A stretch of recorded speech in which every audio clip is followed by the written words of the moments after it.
बारिश फिर से किसी भी समय आ सकती है। इतने कम समय में अपना घर दोबारा कैसे बनाऊंगी? अच्छा होगा मैं ये बरसात के दिन अपनी बहन के पास चली जाती हूँ। बरसात के बाद अपना नया घर बना लूंगी। ये कहानी एक चिड़िया की है जो बहुत ही अच्छी, रहमदिल और बुद्धिमान थी। वो अपना हर काम समय पर करती, जैसा कि सूखे से पहले पहले वो अपने घर में दाना इकट्ठा कर लेती। वो हमेशा दूसरों की मदद करती। गर्मियों का मौसम था, बहुत सख्त गर्मी पड़ रही थी। रानो चिड़िया सुबह सवेरे उठती है। रानो चिड़िया खिड़की में बैठी बाहर का मौसम देख रही थी। गर्मी तो हर रोज बढ़ती ही जा रही है। उफ, लगता है आज तो गर्मी कल से भी ज्यादा पड़ेगी। इसीलिए मुझे दाना लेने जल्दी जाना होगा। अगर देर कर दी तो इतनी ज्यादा गर्मी में उड़ना बहुत ज्यादा मुश्किल हो जाएगा। ऐसा सोचकर रानो चिड़िया अपने घर से निकलती है। अभी सूरज भी नहीं निकला था। वो तेज तेज उड़ती हुई जा रही थी। उसे उड़ते हुए काफी देर हो चुकी थी, लेकिन उसे अभी तक भोजन नहीं मिला था। फिर उसे एक जगह 2 दाने गिरे हुए नजर आते हैं। चिड़िया वहां जाती है। शुक्र है आखिर मुझे दाना मिल ही गया। सूरज की गर्मी भी बढ़ने लगी है। अब मुझे ये दाना लेकर जल्दी जल्दी घर वापस जाना होगा। ऐसा सोचकर रानो चिड़िया जल्दी से घर वापस लौटती है। चिड़िया उड़ती हुई जा रही थी कि उसे एक पेड़ पर बैठी मीना मिल जाती है। मीना बहन, आप यहाँ बैठी क्या कर रही हैं? खैरियत तो है? रानो बहन, क्या बताऊं, दाना ढूंढने जा रही हूँ, लेकिन गर्मी इतनी ज्यादा है कि और उड़ने की हिम्मत ही नहीं है। इतनी दूर तक आई हूँ, लेकिन अभी तक दाना नहीं मिला। मीना बहन, आजकल दाना बहुत मुश्किल से मिलता है। आप सुबह सूरज निकलने से पहले पहले दाना ढूंढने निकला करो। सुबह के समय एक तो दाना आसानी से मिल जाता है और गर्मी भी इतनी ज्यादा नहीं होती। हाँ रानो बहन, आप ठीक ही कह रही हैं। मैं भी कल से ऐसा ही करूँगी। आप चिंता नहीं करो, मेरे पास 2 दाने हैं। ये एक दाना आप ले लें, मेरे लिए ये एक दाना ही काफ़ी है। ऐसा कहते हुए रानो चिड़िया एक दाना मीना को दे देती है और एक दाना खुद उठा लेती है। फिर वो दोनों वापस अपने अपने घरों को उड़ती हैं। ऐसे रानो चिड़िया हर किसी की मदद करती। छोटू, ये लो, आप ये लाल अमरूद खा लो। लाल अमरूद? ओह, मुझे लाल अमरूद तो बहुत पसंद है। मम्मा, मैं नदी पर जा रहा हूँ। मैं नदी पर बैठकर ही ये लाल अमरूद खाऊंगा। बहुत मज़ा आएगा। छोटे मिठू, चले जाओ, लेकिन ज़्यादा दूर ना जाना और जल्दी घर वापस लौट आना। अच्छा मामा, मैं जल्दी आ जाऊंगा। ऐसा कहते हुए छोटा मिठू अमरूद उठाता है और नदी की तरफ चला जाता है। उसी जंगल में एक कौवा भी रहता था। कालू नाम था उसका। बहुत ही आलसी था। उसके पास कोई घर भी नहीं था। वो सारा दिन अपने टूटे हुए घोंसले में पड़ा रहता। जब भूख लगती तो किसी कमजोर पक्षी से भोजन छीनकर खा लेता। आज फिर कालू उठा हुआ था। उसे बहुत ज्यादा भूख लगी हुई थी। भूख से बुरा हाल है, क्या करूं? दूर तक आता हुआ कोई भी पक्षी नजर नहीं आ रहा।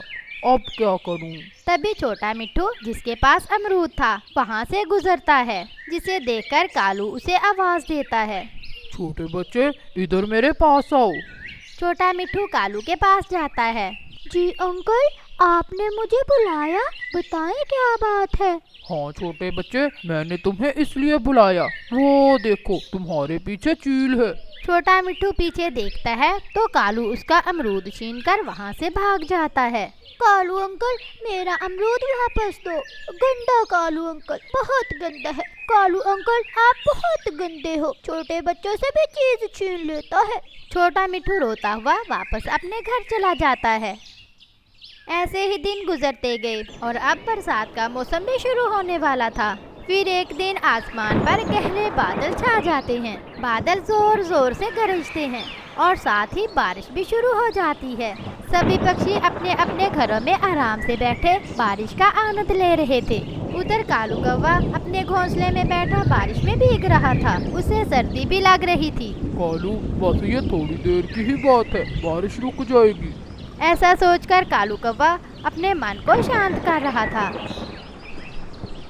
बारिश भी अब बहुत तेज हो जाती है और साथ ही हवा तेज चलने लगती है। कालू का घोंसला भी टूट जाता है और कालू अपने घोंसले के साथ ही नीचे गिर जाता है। उसकी किस्मत अच्छी थी कि उसे कोई चोट नहीं लगती। कालू कौवा बहुत मुश्किल से उड़ता है और एक पेड़ की शाख पर जाकर बैठ जाता है। उसका बहुत बुरा हाल था, वो सर्दी से कांप रहा था।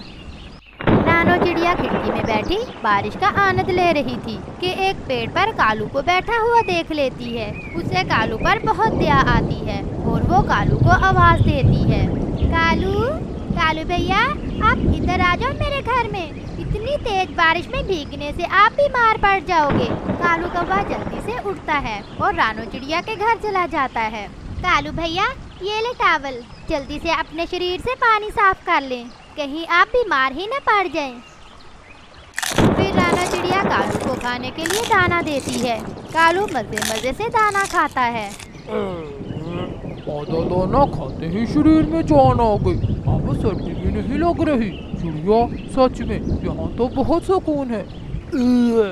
कालू भैया, पास जब मजबूत घर और दाना हो तभी बारिश का मजा आता है। अगर आज आपके पास भी मजबूत घर होता तो आप बारिश में ऐसे परेशान ना होते। इसीलिए आप मेरी बात मानो, आप ये सारे उल्टे सीधे काम छोड़ दो। अपना दाना खुद मेहनत से ढूंढ कर लाया करो। जैसे ही बरसात खत्म होती है, अपने लिए एक पक्का लकड़ियों का घर बनाना। कालू ये सारी बातें चुपचाप सुनता रहता है। उसे अंदर ही अंदर चिड़िया पर बहुत गुस्सा आ रहा था। चिड़िया, मुझे तो बहुत नींद आ रही है, मैं तो सोने लगा हूँ। ऐसे वो तूफानी रात चिड़िया कालू को अपने घर में रखती है। सुबह हो जाती है, बारिश भी रुक गई थी, चिड़िया भी उठ जाती है। कालू भैया उठ जाओ, सुबह हो गई है, चलो दाना लेने चलें। चिड़िया, मेरे सर में बहुत दर्द हो रहा है, तुम चली जाओ। अच्छा ठीक है, मैं दाना लेने जा रही हूँ। रसोई में भोजन पड़ा है, जब भूख लगे तो खा लेना। चिड़िया दाना लेने चली जाती है। थोड़ी देर के बाद कालू भी उठ जाता है। वो रसोई में जाता है, वो पेट भरकर दाना खाता है। कालू सारा ही दाना खा जाता है। चिड़िया, रात को तो बहुत बड़े बड़े भाषण दे रही थी तुम मुझे। मेहनत से दाना, अपना पक्का घर, एक रात अपने घर में क्या रख लिया, बड़ी बातें सुना रही थी। मैंने तो कभी अपने पिता की कोई बात नहीं सुनी थी। तुम कौन होती हो छोटी चिड़िया? ऐसा कहते हुए कालू कुल्हाड़ी उठाता है और चिड़िया का घर तोड़ने लगता है। वो चिड़िया का सारा घर तोड़ देता है। थोड़ी देर के बाद चिड़िया भी आ जाती है। अपना घर ऐसे टूटा हुआ देखकर चिड़िया रोने लगती है। सामने पेड़ पर कालू बैठा था। चिड़िया उसके पास जाती है। कालू भैया, मेरा घर ये कैसे टूट गया? मैंने तोड़ा है तुम्हारा ये घर। रात को बड़े भाषण दे रही थी, बड़ी बातें कर रही थी, इसीलिए मैंने तुम्हारा घर तोड़ दिया। एहसान फरामोश, एक तो मैंने तुम्हें अपने घर में रखा और तुम्हें भोजन दिया, तुमने मेरा ही घर तोड़ दिया। सच में तुम कौवों के साथ कोई भला नहीं करना चाहिए। तुम बहुत बुरे हो, तुम्हें इसकी सजा जरूर मिलेगी। कालू हंसता हुआ वहाँ से चला जाता है। चिड़िया परेशान बैठी थी। बारिश फिर से किसी भी समय आ सकती है। इतने कम समय में अपना घर दोबारा कैसे बनाऊंगी? अच्छा होगा मैं ये बरसात के दिन अपनी बहन के पास चली जाती हूँ। बरसात के बाद अपना नया घर बना लूंगी। ऐसा सोचकर चिड़िया अपनी बहन के पास दूसरे जंगल चली जाती है। शाम के बाद आसमान पर फिर से बादल आ जाते हैं। देखते ही देखते आसमान पर बादल छा जाते हैं। तेज हवा के साथ फिर से बारिश शुरू हो जाती है। इस बार बारिश पहले से भी ज्यादा तेज थी। कालू एक पेड़ के नीचे बैठा बुरी तरह से कांप रहा था। वो बारिश में भीग चुका था। तेज हवा के साथ एक बड़ी शाख टूटकर कालू के ऊपर गिर जाती है। कालू बुरी तरह से घायल हो जाता है। वो बहुत मुश्किल से उड़ता है और कबूतर के घर जाकर दरवाजे पर दस्तक देता है। कबूतर, कबूतर, दरवाजा खोलो, मुझे इस तेज बारिश में अपने घर में रख लो। चले जाओ यहाँ से, हम तुम्हें अपने घर में रख ले ताकि तुम हमारा घर भी तोड़ दो। चल भाग यहाँ से। फिर कालू कौवा तोते के पास जाता है। तोते मिट्ठू मेरे भाई, दरवाजा खोलो, मैं हूँ कालू, प्लीज दरवाजा खोलो। मगर तोता भी दरवाजा नहीं खोलता। फिर कालू उसी पेड़ पर जाकर बैठ जाता है जिस पेड़ से चिड़िया उसे अपने घर लेकर गई थी। कालू सर्दी से कांप रहा था और उसी घर को देख रहा था जो इसने तोड़ दिया था। चिड़िया के साथ मैंने बहुत गलत किया। काश मैं चिड़िया का घर ना तोड़ता, तो आज चिड़िया मुझे अपने घर में ले जाती, लेकिन मैंने वो घर भी तोड़ दिया। वो रात कालू उसी पेड़ पर बैठा रहता है। सुबह हो जाती है, बारिश भी रुक गई थी। सारे पक्षी उस बड़े पेड़ के नीचे इकट्ठे हुए और सामने कालू मरा पड़ा था। सारी रात बारिश में भीगने और घायल होने के कारण कालू मर जाता है। प्यारे दोस्तों, इस कहानी से आपने क्या सीखा? नीचे कमेंट बॉक्स में ज़रूर बताइए। आपका धन्यवाद।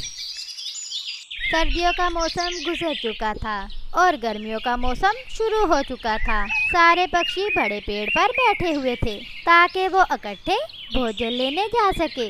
रानो बहन, चलो चलते हैं दाना लेने। हम कब तक बैठे गोरी का इंतजार करते रहेंगे? हाँ हाँ रानो बहन, चलो चलते हैं। कबूतर भैया, हमें थोड़ा और इंतजार कर लेना चाहिए, बस गोरी आने ही वाली होगी। रानो बहन, ये गोरी तो रोज ही देर से आती है। इस गोरी का तो हर रोज का यही काम है। इतनी तेज धूप में दाना लेकर आते आते मैं तो थक जाता हूँ। वो सब ऐसे बातें कर ही रहे थे कि गोरी भी वहाँ आ जाती है। आप सब मुझे ऐसे घूर घूर कर क्यों देख रहे हैं? चलो चले दाना लेने, धूप बहुत तेज हो रही है। रानो, कबूतर और तोता एक दूसरे का मुंह देखते ही रह जाते हैं। उन सबको गोरी पर बहुत गुस्सा आता है, लेकिन वो सब चुप रहते हैं और वो सब दाना लेने चले जाते हैं।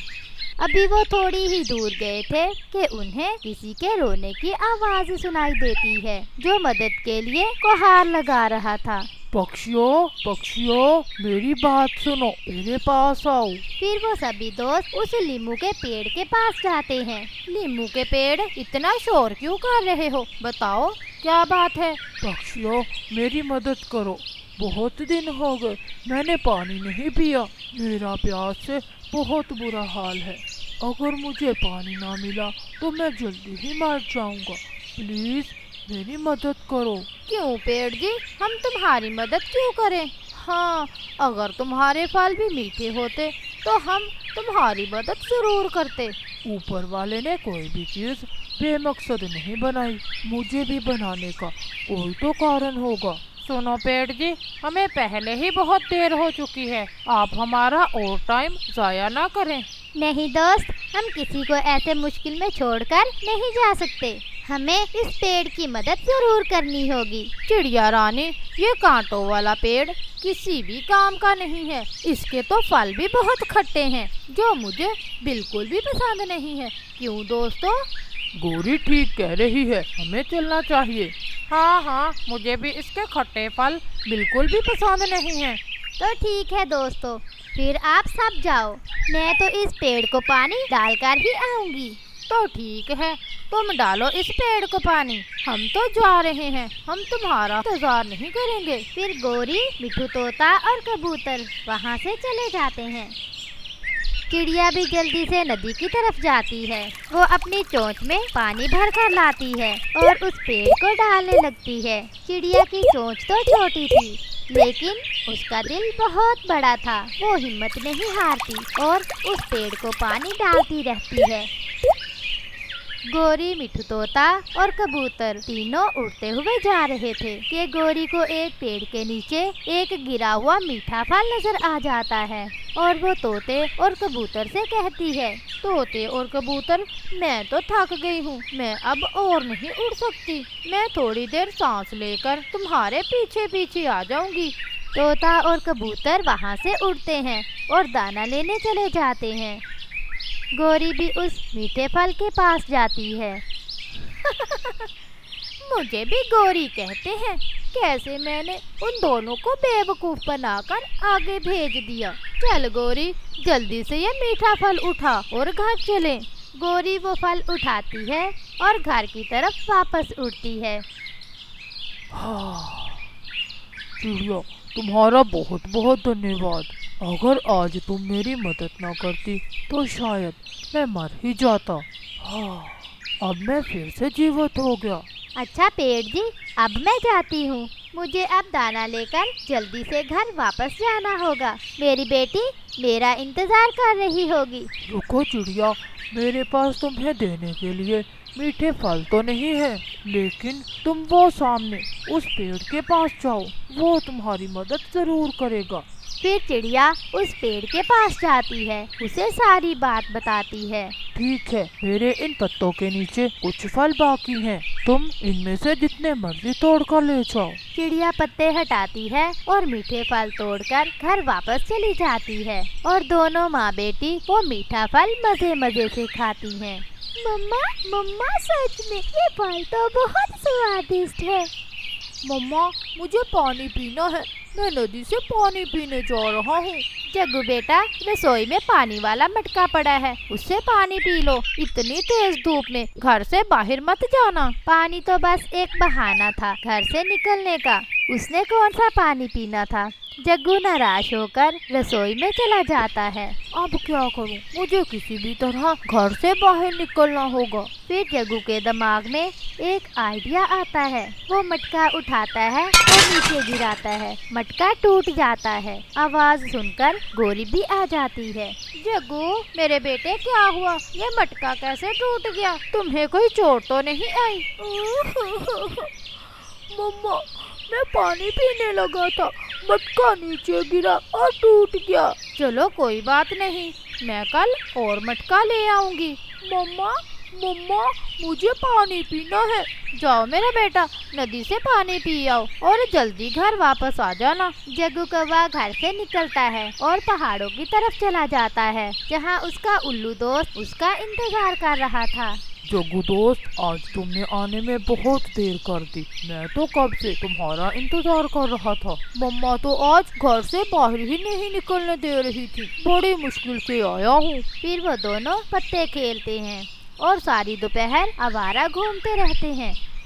शाम को जग्गू जब घर वापस आता है तो आते ही लेट जाता है। उसे चक्कर आ रहे थे, उसे तेज बुखार हो जाता है।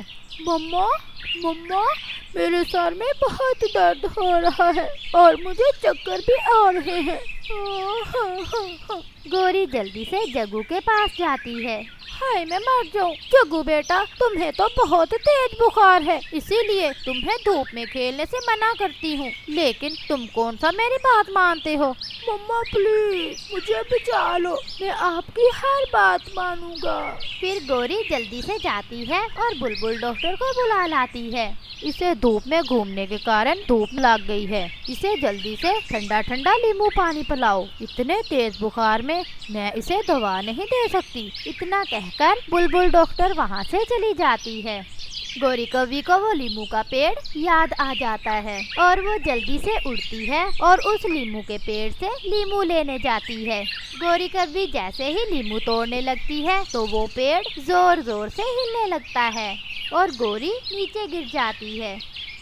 पेड़ जी, मेरे बेटे को बहुत तेज बुखार है और डॉक्टर ने उसे नींबू पानी पिलाने का कहा है, प्लीज मुझे थोड़े से नींबू दे दो। नहीं, बिल्कुल नहीं। वो समय याद करो जब मैं तुम्हारी विनती कर रहा था, उस समय तुमने मेरी कोई मदद नहीं की थी। चल भाग यहाँ से। प्लीज पेड़ जी, मेरी मदद करो, सिर्फ 2 नींबू ही दे दो। एक बार बोला ना, भाग यहाँ से, नहीं तो इतने कांटे मारूंगा पता नहीं चलेगा चोंच किधर है और पूंछ किधर है।